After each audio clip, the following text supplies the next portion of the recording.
I came into this body again, and my childhood was a very specific experience of something to accomplish past. I had childhood abuse, severe childhood abuse, but I always had a mental picture of mental health and what it would feel like. Because in the severe childhood abuse was severe childhood solution. Absolutely. Solution in your vortex early on that you got an early whiff of. And what were your words just now? You said there was severe childhood abuse, but there was also... I saw an intent for mental health and clarity and healing and forgiveness. So all of that was in the vortex, and you kept getting whiffs of it. Yes. And when you did, you felt the pleasure of it until you began to deliberately gravitate toward it. So here's the thing. So what is forgiveness? Is forgiveness forgiving someone for wrongdoing? Or is forgiveness compassionately yielding to the dominant vibration that is really who you are? Both. It's alignment with who you are. Forgiveness is not what people think it is. Forgiveness is your releasing of resistance.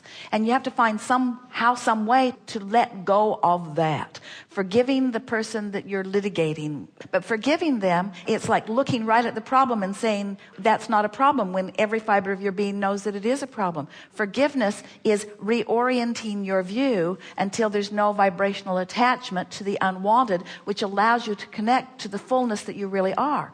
And the fastest way to forgive is to understand that that rascal helped you to take a bounce, helped you put things in your vortex that would not have been there otherwise. I get it. Yeah. I spent years in psychoanalysis, and I spent 3 months in the vortex. And it was well worth it. I wouldn't have been able to be in the vortex 3 months if I hadn't spent 17 years in psychoanalysis. But those moments... Well, it can be quicker.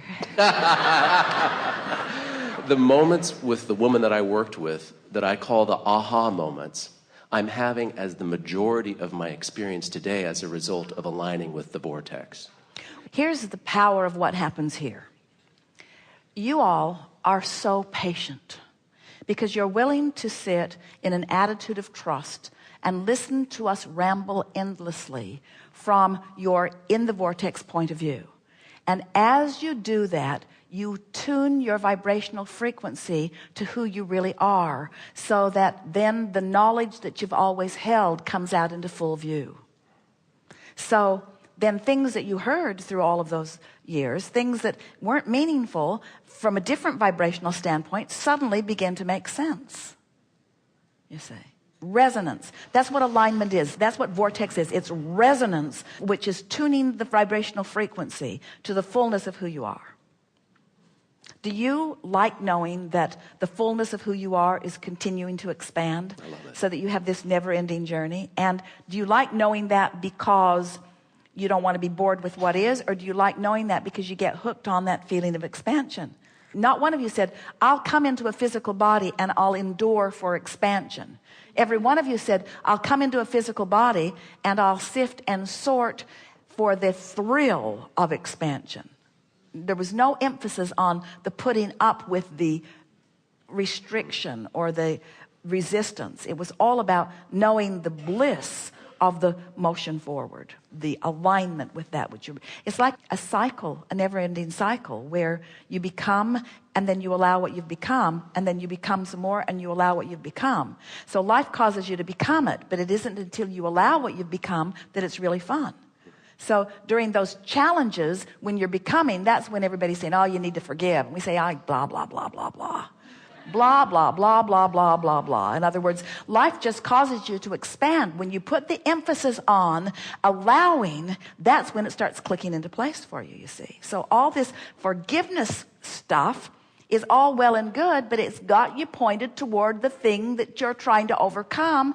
And you can't look at the thing that you're trying to overcome and overcome it. It just keeps getting bigger and bigger. So forgiveness is about forgetting what you need to forgive, so that the vortex will call you to what you needed to forgive caused you to become. Get it? I'm good. Good. So let's Let's spin it. I heard you say... Before you go there, let's just play with this. So you say to some rascal, I forgive you. And they say, oh, how lovely. And you say, but I'm not forgiving you for the reason you think. I'm forgiving you because I like to feel good. So I'm doing it all for me. I'm doing it all for me. But you're not irrelevant here, because if you were not that which you are, then I wouldn't have become something that I wanted to align with. So my forgiveness really is more about appreciation for the expansion that was possible because of you, and I'm just announcing to you my exhilaration in aligning in the improved me that you caused me to be. So thanks. High five. So my forgiveness is more about appreciation, and that's shocking to people. Is that not the ultimate making peace with what is, to appreciate the gifts that are within it? You got to be kind of hooked to your inner being before you're able to do that. Most people think you're just nutty and in denial. They say, can't deny anything, because when you're trying to deny it, you're acknowledging its existence. There's no denial. There's no such thing as denial. Just like there's no such thing as exclusion, because your attention to it includes it. But when you switch it from denial to approval, when you switch it from denial to acceptance, when you switch it from trying to push it away to accepting its value and what it now, that's a whole other thing. Whole other thing. Because it just melts into no power, and then the vortex calls you in your unattachment, and in you go. So we like this vortex work that you're doing, because when you do the vortex work, then the vortex affects the manifestation. You get that? The vortex affects the manifestation. If you need to fix the manifestation so you can get in the vortex, hard, impossible really. But if you do the emotional journey, you get in the vortex. Why? Because you want to. Then the vortex alters the manifestation. The vortex then, now let's say this the right way, let's say this accurate way. Does the vortex alter the manifestation, or does your entry into the vortex give you the perception where you are now able to perceive the wanted manifestation rather than the unwanted manifestation? The vortex is your ability to perceive the reality, and once you get there, then the reality shifts, and then everyone can perceive it, because once you get it vibrationally, it shifts.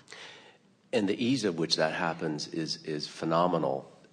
Things that I've brass-knuckled to let and put down as things or ways that I might have medicated or soothed myself, when I've allowed the vortex in the last 2 months to tune, they're not even of interest.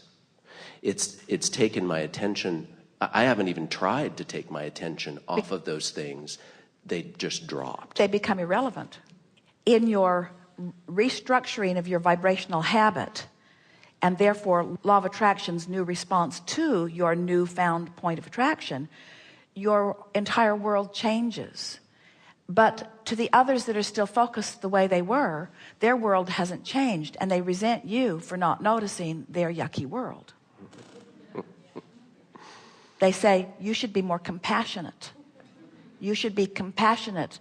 And they mean by that, you should feel my pain. And we think the ultimate meaning of compassion is no pushing against what is, but an adoring acceptance of it as the beginning of my journey. And in the absence of resistance, off you go to where you want to go.